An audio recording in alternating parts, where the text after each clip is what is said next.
Olá, alunos do quinto ano, tudo bem com vocês? Vamos começar hoje mais um estudo de história e hoje será sobre o DIP, o Departamento de Imprensa e Propaganda do governo Getúlio Vargas, no qual nós estamos estudando já desde as aulas anteriores.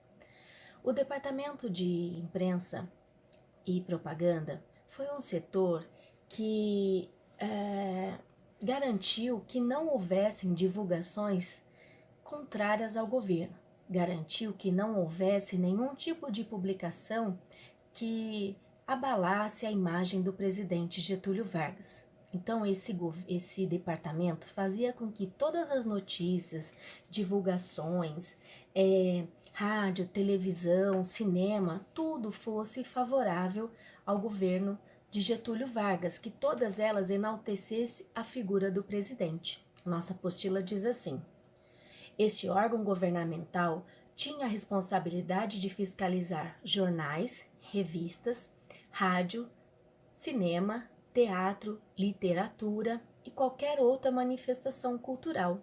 O DIP também produzia textos documentários, cartazes, cartilhas escolares, mecanismo de comunicação que enalteciam o presidente e promovia manifestações e festas cívicas, sempre destacando sua imagem nos cartazes. Então, era a imagem do presidente que todas as pessoas gostavam de ter.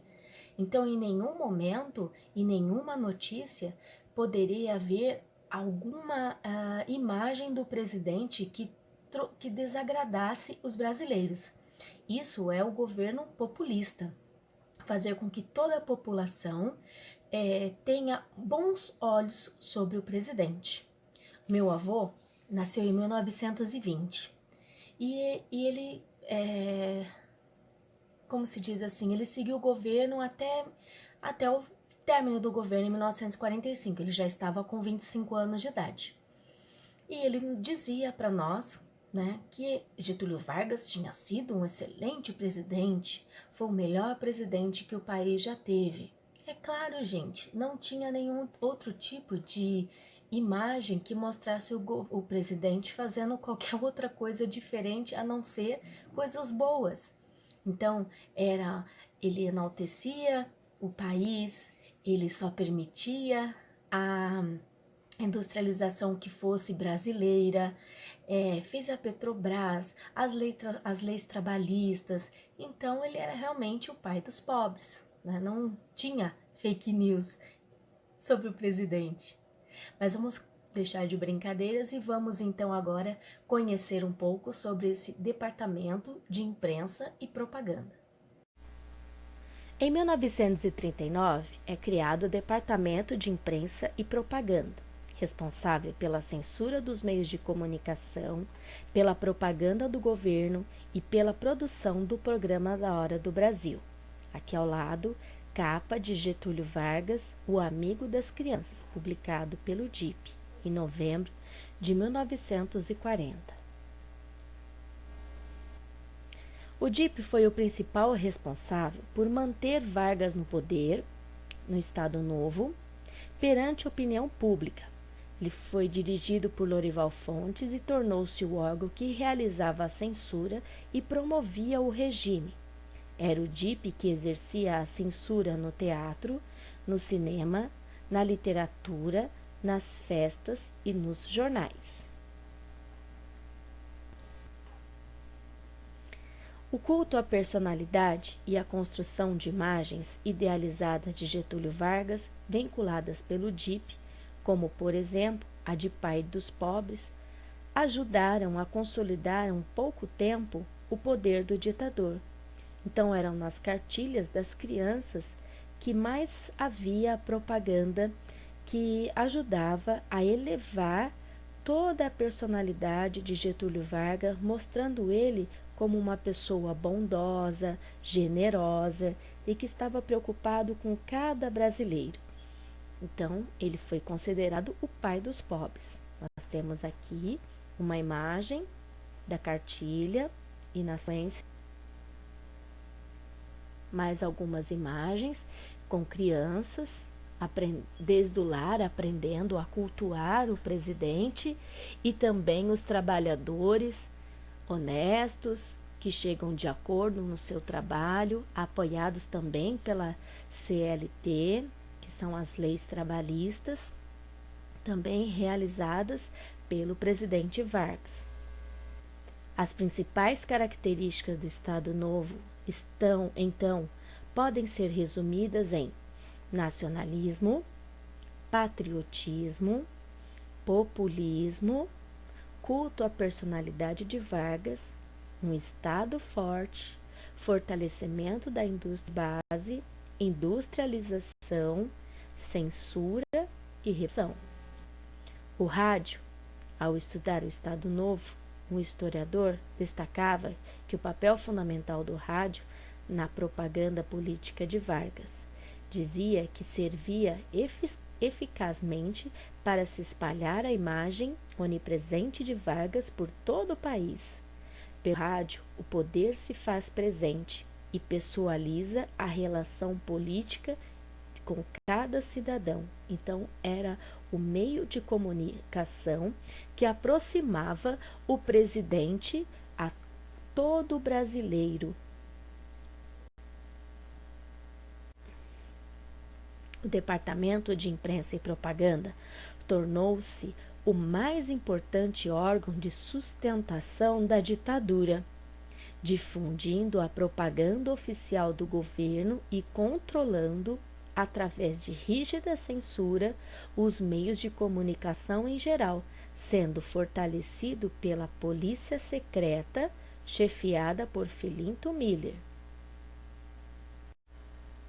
As ações do DIP: exaltar o ideal de nação, modificar a ótica, a visão do malandro para o homem trabalhador, selecionar todo o material artístico a ser divulgado, analisar, censurar para depois divulgar, fiscalizar até a produção jornalística e os próprios jornalistas, e exaltar cada vez mais a figura do presidente Getúlio Vargas. O rádio foi um dos meios de comunicação mais utilizados pelo DIP. Ele alcançava os mais longínquos territórios, facilitava a compreensão da população, que era em sua maioria pobre e analfabeta. Seus programas exaltavam os ideais nacionais e os feitos maravilhosos do presidente Getúlio Vargas. Em 1940, a Rádio Nacional foi encapada pelo governo. Produzia programas como A Hora do Brasil e Repórter Esso, que era a testemunha ocular da história para destacar os atos do projeto nacionalista. E na música, o Estado Novo, através do Departamento de Imprensa, censurava qualquer culto da malandragem, relacionado à vadiagem e ao não trabalho. Sambistas eram desestimulados a escrever sambas deste gênero.